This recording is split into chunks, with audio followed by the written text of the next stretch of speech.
You were asking me about tape machines. Back in 1996, we bought our first digital recorder. It used physical tapes, and the sound wasn't quite as nice and warm as analog, but the cost of doing a record went from $1,000 in tape to $40 in tape. Mm-hmm. And so obviously, a lot of people were willing to sacrifice a few points of warmth, which if you really kind of know what you're doing, you can dial it back in. You know, it might not be exactly the same, but if you've got the right ear for it, you can work it, you know. And then later on, I think it was in 2002, we finally bought a Pro Tools recording system. And again, and the quality of the digital certainly had gone way up from the digital tapes we were using. No, we weren't using the ADAT. We were using a format called a High 8, which was a videotape format. Mm-hmm. And the machines were made by Sony. And then with the higher, you know, with the virtual tape, the Pro Tools, you can go much higher sampling rates than the digital tape. And so the quality got a lot better. It's still digital, but again, my personal feeling about it is it's more about who's behind the board and what they're doing with their microphones and what kind of gear they have, than is it analog or digital. Talk about some more about your guitar amp choices. I know you have a Fender Vibrolux from the 60s that I sold to you. Right.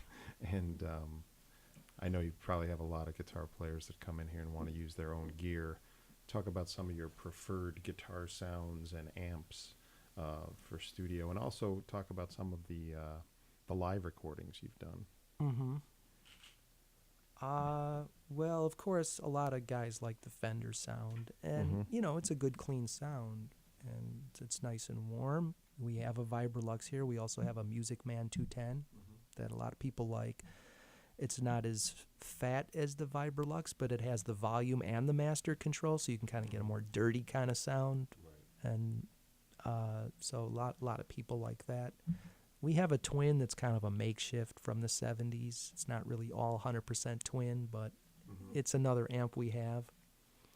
I've also recently had a client in here that had a collection of Gibson amplifiers, including a GA20, which is a really nice microphone for harmonica. Not so much a guitar amplifier, but it's a really nice amplifier. I don't know. I like all kind of amps. You know, I remember once I did a session with John Dewich, and he came up with this little crappy amp. And, you know, it just had the right amount of breakup. I think it might have been a Silvertone or something. And, you know, it was just fun to use any kind of amp. So I'm not really so much an amp head myself. I don't really read up on amps. I personally own a Magnetone. And I first became aware of a Magnetone amplifier because I found out about this guy, Robert Ward, who came out with a record called Fear No Evil on the Blacktop label. That was the first I had ever heard of him. Somebody turned me on to the record, and I really loved it a lot. And I learned about the Magnetone and that he played the Magnetone. And he was doing some amount of touring back then, and I went and saw him at Fitzgerald's, and it was really an amazing show. He didn't have a Magnetone with him. I think he was playing a Fender, some kind of Fender, but, I mean, he was one of those guys that could kind of make the hair on the back of your neck stand up. I remember walking in at Legends one night when he was playing, and literally, before I could even come around the corner, my whole neck, I was just like, wow. I could physically feel the room, some kind of energy. Of course, that was the night he had a heart attack on stage. But Robert Ward, of course, recorded with Wilson Pickett back in the early 60s. I Found a Love. I Found a Love. That was a big hit. Yeah. So you recorded Robert here at Riverside? Yeah, you know, I kind of kept in touch with him over a period of time. Had seen him pretty much every time he was in Chicago, and eventually we even got him to guest on Tad Robinson's record. And later on, he guested on Shirley Johnson's record, her first record. And finally, we convinced Robert to do a record on Delmark. and it was his last record that he did.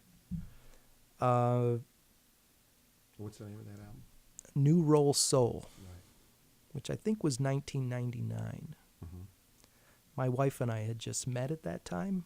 We were pretty brand new at that time, and so it was kind of a special kind of time. Robert flew in with Roberta, his wife. And, he's a very spiritual kind of guy, and there was just a lot of good energy going on around that time. So he flew in and brought his guitar with him, and we lined up the amplifiers for him. I had the Vibrolux, and we found a Magnatone that was on sale. I forget where it was on sale. It might have been in the Reader back maybe before Craigslist got real popular. And we got like a late 50s model stereo Magnatone amplifier for him, which he used on the record. And it was just real special working with him.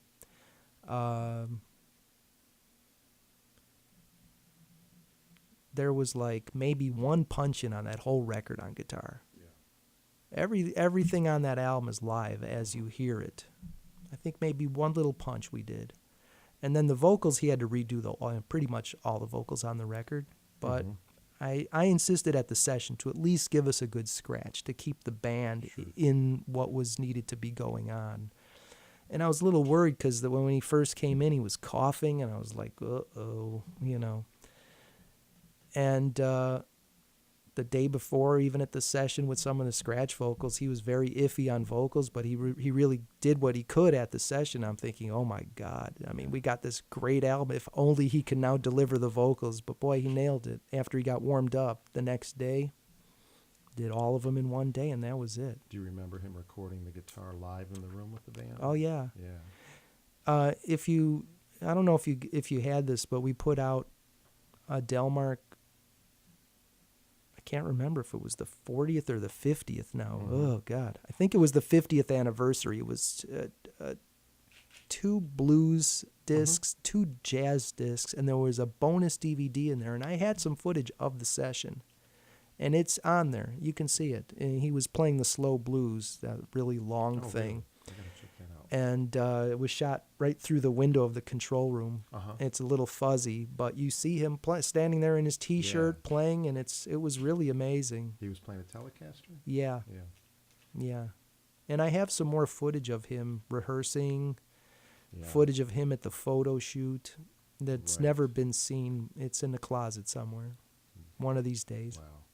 So speaking of footage, one of the things that Delmark got into about 10 years ago, is shooting DVDs? Yeah.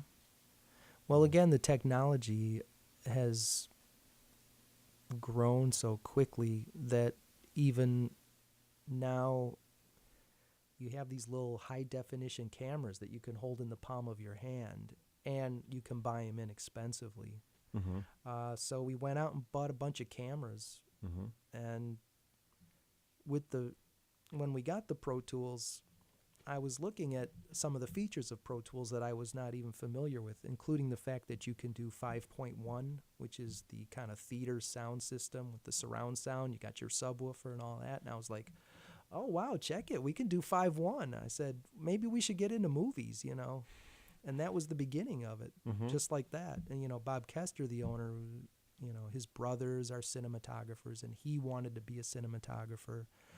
And so just the whole concept was an automatic, we have to, yes. So we bought the cameras and the video editing software.